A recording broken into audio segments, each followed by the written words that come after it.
Bala kesке жетеби, бирок анын бактысы да, азабы да теңме-тең болду. Эне бала ээрчип алып таң атпай отунга барганыбызды эстейм. Сайдын өөгүндөгү чычырканактуу бадалга колубутубузду тыттырып, алыбыздын жетишинче термелеп, куурап калган бутактарын сындырып, сынгандарын жыйнап чогултуп, белибизге байлай келген көтөрмөгө таңып алып жолго түшө элек. Кыргыздар 3 метрге жакын аргам жижибин көтөрмө деп коет эмеспи? Энем адегенде менин отунумду көтөртүп, анан өз отунун сүйрөп барып жардын четине коюп, кашатка түшө калып өз ыкымына салып көтөрүп жөнөтчү. Энемдин көтөрүп бараткан отуну мага тоодой чоң көрүнчү. Биз эне бала сай бойлоп ээрчип, улам кашаттуу жар көрүнсө тынып алып айылга түшүп келчүбүз. Эс алып олтура калганыбызда энем чөп чаар лээшкен бети башынан аккан терин, дегеле жаралгандан жакшылык көрбөгөнсүп, ийрейип, мыйрайып, жарылып кеткен манжалары менен терини арчып, ак чалган чачын оңдоп, жоолугун кайра салынчу. Энемди аячумун. Бир да баланын энеси менен энем окшоп отун терип, отун көтөрчү эмес. Атаңгүрай, бир заматта ак дөө болуп кубулуп калсам, энемди отуну менен көтөрүп алып бир да кишиге, бир да баланын көзүнө көргөзбөй келип үйдө болуп калат элем. Анда энемди убара кылбай өзүм эле отунду тоодой үйүп салмакмын деп кыялданар элем. Эне, мен качан чоңойом? Чоңоесуң, алдыңа кетейин. Чоңойсом сага отун ташытпайын, от тилегиңден кагылайын. Биз бара түшүп дагы бир тынып кобурашып олтурабыз. Кечке эле отун ташый беребиз бени. Кышка жеткидей ташып алалы балам, бизге ким отун бермегиле? Ой, кышка чейин дагы көп бар эмеспи? Көрүнгөн тоонун ыраагы жок, кыш эртең эле келет, балекетиңди алайын. Кылганың катуу болсо татканың таттуу болот, дейт энем. Биз түшкө чейин отун ташыйбыз. Отун көтөрүп келатып ойноп жүргөн балдарды көрүп арданам. Менден бөлөк бир да бала отун ташыбайт, бирок мен отун ташып жүрүп, жипти казык бош чалып байлаганды, күрмөп байлаганды үйрөнүп алдым. Кийин көтөрмөнү белиме танган бойдон кетип, отунду жалгыз көтөрүп келип жүрдүм. Ошондо энемдин сүйүнгөнүн айтпа, берерге ашын таппай айланып тегеренип кетер эле. Кенедей баланын ап келген бир ууч отуну кайсы болор дейсиң? Көрсө курган энем менин отун көтөрүп келгеним эмес, менин жардам берейин деп калган аракетиме чоңоюп баратканыма сүйүнгөн турбайбы?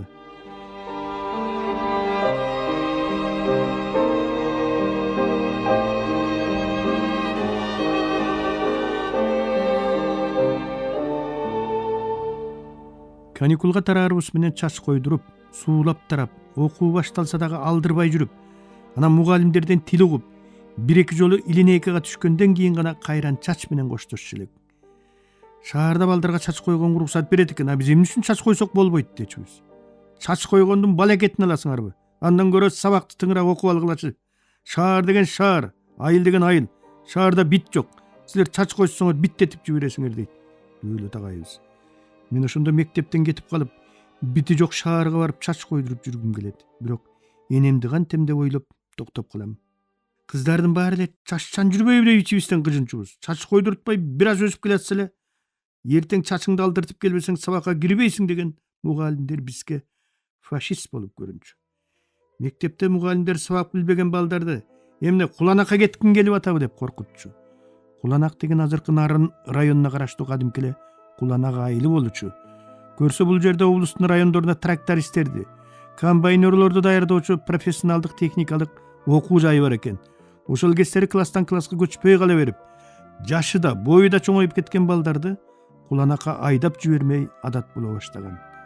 Сабак билбей жалдырасак эле, Куланакка кеткиң келип атабы дечү мугалимдер. Куланак дегенди укканда эле денебиз жыйрыла түшчү.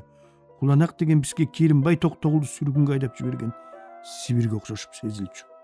Ошондой күндөрдүн биринде Куланактан кудус келиптир деген сөз мектепке чагылгандай тарады. Кандай экен? Укмуш, чачы желкесинде экен. Мугалимдерди карап алып тамек тартып турду. Оми, эрекен, бычагы бар бекен. Бычагын койнунан алып чыгып ыргытты эле. Тереке барып сайылып калды. Оми де. Тамекисин тартып бүтүп бутунун алдына таштап, жалтылдаган ушту туфлинин башы менен мына минтип тебелеп туруп ышкырып басып кетти. Туята. Ушуларды угуп алып элеп-желеп болгон бойдон энеме жетип, эң чоң жаңылык катары кабарлаганча шаштым. Эне, Куланактан кудус келиптир. Рас болгон, тура кагылайын. Талаа түстө жакшы эле жүрдү. Келип апасы менен бөбөктөрүнө тээк болсун эми. Atасы Асанбай ченебеген азамат эмес беле бейиши болгур. Гүлдөп турган кезинде аттан жыгылып өлбөдүбү бечара деди. Тамек тартат экен эне дедим. Энемдин таң калбаганына таң калып. Чоң ойбоду, тартса тартсын деп койду. Бычагы бар экен дедим. Илгери аскерден атаң раматтылыкта немистики деп бычак ала келген. Жанда жок курс эле кийин шурунду кусурап кетип жоготту деди кайдыгер. Ошол кудус хулиганы жок эле аккордеонду сыбызгыда тартып, ош пединститутун бүтүрүп, бизди оштун сулуусуна жеңелүү кылып, музыка мугалими болуп мектепти райондук кароосунактарга катыштырып, балдардын жан дүйнөсүн агартып жүрүп өмүрдөн өтүп кетти. Кулан акамындан кийин тамекисин балдардын бетине басып өчүргөн эрдик үчүн биздин айылга Чолпон бойдон да катуу даңкы чыккан ат башлык хулиган Жунусалы кетти. Бирок тамекисин бетке басып өчүргөнү кийин калпка чыккан соң мурдагыдай болбой, дароо эле кадыр баркы түшүп калды. Кийин үйлөнүп жайланып, Токмоктогу техникумду бүтүрүп, совхоздо механик, инженер болуп иштеди. Ичинде кири жок, даалдаган, көзү чуңкул, бирок өлгүдөй калпайткан. Чын сүйлөгөндөн көрө жанын жеп жалган сүйлөгөндү жакшы көргөн. Калпайтуу жагынан таластык досторумдан да ашып түшкөн. Бирок эмнегедир айткан калпы өзүнө, анан энеси Калич ападан башка бир да адамга зыяны тийбеген жан эле.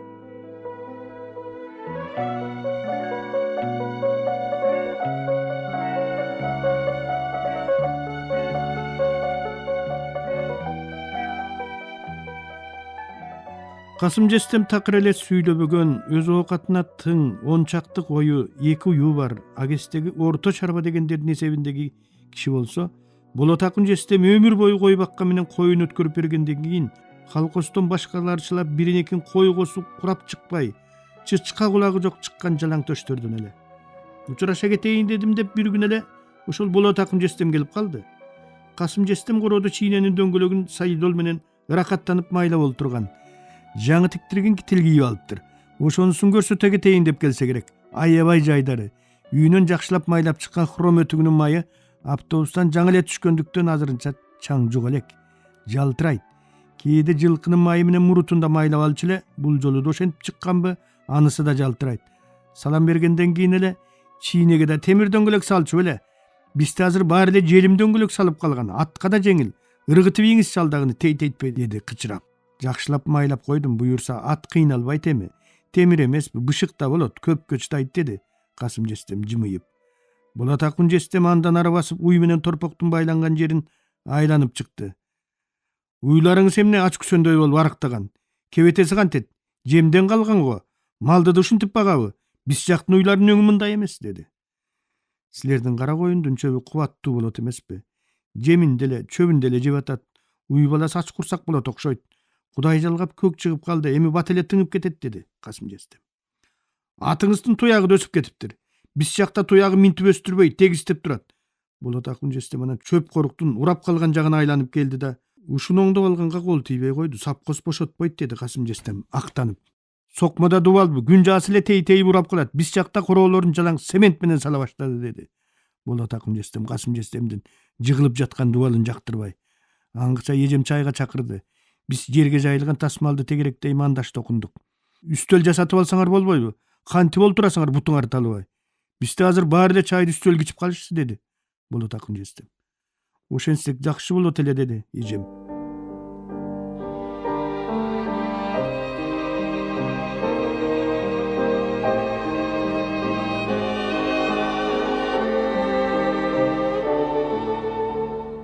Бала кезде күйгүмдөгү мүрзөлөрдөн коркчумун. Бир жолу уй издеп жүрүп күйгүм кирип кетти. Коркконум терек суу менен ой терскендин чегиндеги калың чыйгаланган бейиттер. Бастырсам атым да кошкуруп, токтой калып, үркүп сала берчүдөй жүрөктү ого бетер түшүрөт. Эптеп эле ушул жерден өтүп кетсем экен деп, чыйпыйым чыгып, калың мүрзөнүн чети көрүнөрү менен камчы бастым. Артымды карагандан корком. Ансыз да туш-тушундан караңдаган чийлер бейиттерин көтөрө чуркап, мени көздөй жабалактап келатат. Эбак чөбү жыйналып алынып, какшып жаткан талаанын таш жолуна чыкканда гана эсимди жыйып, тизгин кагып, ал тургай кыңылдап, ырдап да жибердим. Айылдын босогосун аттаардан мурда эң алгач мүрзөлөргө жолугасың. Тирүү жүргөндө өлбөчүдөй болуп, Кудайын тааныбай калгандар Кудайын таанысын деп, эсирип кеткендер эсине келсин деп, бул дүйнөдө өлүм барын эстеп туруш үчүн кыргыз көзөткөн адамдарын ушинтип айылга жакын жерлерге жашырган турбайбы деп да ойлоп кетем. Айыл элестегенде эле адегенде анын боз шыбак баскан бейиттери, анда жаткан жакын адамдарым эсиме түшө берет. Көрсө төрөлгөндөн баштап эле ар кимибиз өз мүрзөбүздү көздөй келатат турбайбызбы? Тирүүлүгүң да, минип турган атың да, тийип турган күнүң да бир тыйынга арзыбаган кез келет экен. Көрүстөнгө жакындаган сайын акыры ушун үчүн жашадым беле деп колу бутуң байланган койдой тыбырап, тапкан тергениң дүнүйө мүлкүң, атак даңкың, аялың, балдарың дагы алып кала албасын билген соң, болгону бул жалган дүйнө бир кийип чечип таштай турган көйнөккө окшош экендигин билген соң, акыры мына ушул бейиттерди жабынып жаткан ата энеңдин, жакындарыңдын жанына барып жатаарыңды моюн кыласың. Ошол жакын адамдардын бири кампачы Мария апам. Маркум өңдүү түстүү, келбети келишкен, өзү коммунистка, Айтматовдун толгунайына окшоп Керим аралдай керилген, баскан турганы көздү суктанткан керемет жан болчу. Райондогу кадыр барктуу адамдардын бири эле өмүр бою совхоздун кампасын кармап жүрүп пенсияга чыкты.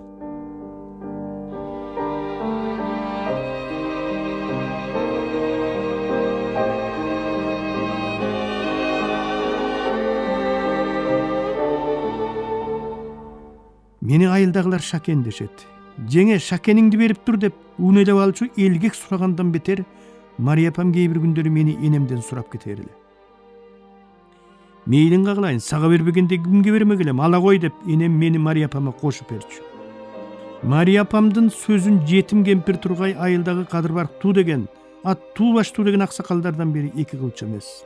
Көрсө мени жорого жанына караан кылыш үчүн ээрчиткенге сурап алчу экен. Айылдык ага жеңелер согуштан кийинки оор жылдардын түйшүгүн ушинтип кечкисин ыр менен тамаша менен басчу тура. 50-нчы жылдардын саргайган барагынан алган жоро ырлары булар. Түлкү бир качат түз менен, тайгандар куйт из менен, татына келин экенсиз, таанышкым келди сиз менен. Саябандуу дарака сагыскан учуп конбойбу, санаалаш болуп секетим, санасам өңүм оңбойбу. Көлөкөлүү дарака көгүчкөн учуп конбойбу, көңүлдөш болуп секетим, көксөсөм өңүм оңбойбу. Жорону кимдер тапты экен, жорого келген жакшы экен, жоголуп кетчү жашоодо жолугуп турчу бакт экен. Аркырап аккан кашка суу, арыгмак кечсе башка суу, жанашсам жаман көрбөчү жаккан жок сенден башкасы. Жолбунай жашоо иттики, жоронуку биздики, ылайык көрсөң ырдап кой, ыр кесеги сиздики. Секетпай деп ырдаймын, секетим көөнүн кыйбаймын, сени менен бир болсом, сел алып кетсе туйбаймын. Бопороз чектим кумарга, боорукер болуп тураарга, боорукер кетип башкага, бопороз калды тумарга. Аста басып теңселип, айылымда жоктур сенчелик, кермурут жигит ойлоп кой, келиндер күйбөс менчелик. Деп кайгы менен кубанычтарын, санаа менен сагынычтарын, арзу менен армандарын ырдашчу. Мен анда кичине кезим, жородогулардын ыры менен тамашасын түшүнө турган куракта эмес элем. Мария апам биздин айыл тегиз уйкуга чөмүлүп, кайыңды тоолорунун жаш баладай кириңдеген жели сагынып калгансып, көчө-көчөнү аралап кетип, кайтып келатканда аныбызды таппай калып, алакандай асманыбызга толуп чыккан жылдызыбыз ушунчалык жакын болгондуктан, кокус менден узунураак эле акелеримдин биринин төбөсү тийип кетсе, шар этип төгүлүп келип буталдыма түшө турган сыган түндүн бир окумунда үйүмө жеткирип, устуканым менен кошо энеме тапшырчу. О, балекетиңди алайын жылдызым, келдиңби деп энем тосуп алчу. Адегенде чоң балдардын жазган каттарын кыздарга ташыган почтальон болуп жүрүп, кийин мен да балдарды почтальон кыла баштадым. Менин каттарымды башкаларга караганда Турсун аалы менен Азыкбек көп ташыды. Экөө тең мен жазган каттардын жообун ап келмейин көгөрүп келишчү эмес. Сайга барып алып сүйүү жөнүндө, кыздар жөнүндө сүйлөшө берелик. Биз жаш кезде айылда бир же эки гана каттын үлгүсү боло берели. Сүйгөн кыздарына кат жазгысы келгендер ошол каттардын үлгүсү кимде экенин сураштырып жүрүп, кимдердин колунда болсо ошолорго барып, аст үстүнө түшүп, акелеп жакелеп атып 1-2 саатка араң сурап келишчү. Ушундай каттардын бири менин эсимде али күнгө чейин сакталуу. Ал тургай аталышынан бери билем. Булбулдан кызыл гүлгө деп аталчу. Кат колдон колго өтүп, айылдын кыз сүйгөн куракка жеткен жигиттерин бир сыйра кыдырып жүрүп, жедеп эскирип, бүктөөлөрү жыртылып, бүктөөлөрүндөгү тамгаларынын бири окулса бири окулбай калган абалда келип колубузга тийчү. Биз анан каттын үлгүсүн маңдайыбызга жайып алып, андагы ар бир сөзүн калтырбай өз катыбызга көчүрүп чыкчубуз. Азыр ойлосом ошол каттагы ырлар Боогачынын эл оозундагы секетбайларынан, Шота Руставелинин биздин алы кул которгон жолборс дерсин жамынган баатырындагы ашыктык ырларынан алынчу экен. Кызык жери биз дагы катка сүйгөн кызыбыздын атын жазбастан, булбулдан кызыл гүлгө деген темасын коюп алып жазчубуз. Булбулу каттын ээси, биз кызыл гүлү кыз болчу. Каттагы сөздөр, ырлар өзүбүздүкү болбосо дагы өзүбүздүкүндөй сезип, жообу келгиче санаага батып, сарсанаа боло берер элек. Каттын кимге багышталганын каттын ээси менен кат ташыган почтальон гана билчү. Ошол каттарда калган саптар булар. Кара балта сокулук, кат жаздым сага отуруп. О деген тамга тегерек, окуудан башка не керек? Гүлдү бир тарткан себебим, гүлдөп өссүн дегеним. Гүлдөй өс, гүлдөй жайна, кеткен өмүр келбейт кайра. Тамганын бири ээ болот, таанышып алсак не болот? Кат жаздым сага эстелик, калбасын жерде тепселип. Эскерме жаздым кичине, эки барар ичине. Фрунзенин калаасы, ысык экен абаасы. Окуп билим албаса, оңолбойт адам баласы. Телефондун кулагын оңго солго бурадым. Эстелик кылып жүргөнгө сүрөтүңдү сурадым. Ырбаачы көлдүн маягы, уручка колдун таягы. Капа болбой окуп кой катымдын ушул аягы.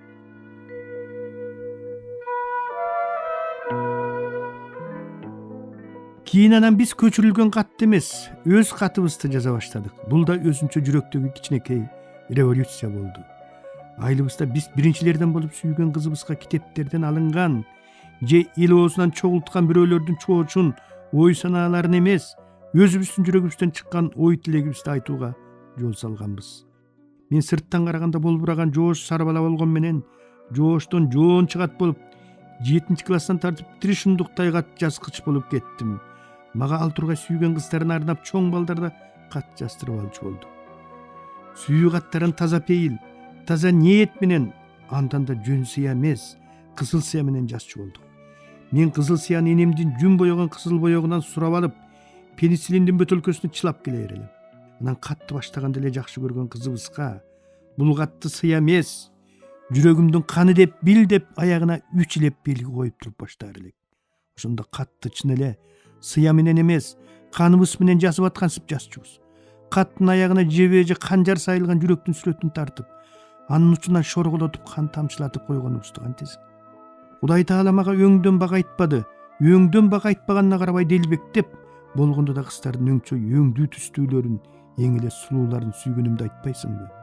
Үч өчкөнсүп мен сүйгөн кыздардын баары мендей болбураган жоош сарын эмес, өстөрүндө өңдүү түстүү, ичи коюнга бат кирип кеткен шылуун, жулунган спортсмен балдарды жактырчу.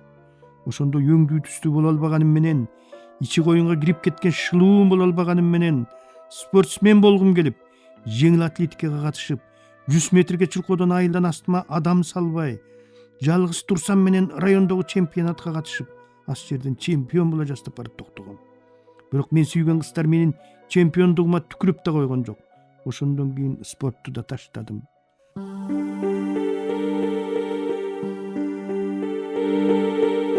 Сиздер, урматтуу радио угуучулар, Кыргыз Республикасынын эл акыны, Токтогул атындагы мамлекеттик сыйлыктын лауреаты Шайлообек Дүйшеевдин Агындылар аттуу китебинен автордун көркөм окуусунда улантып уктуңуздар.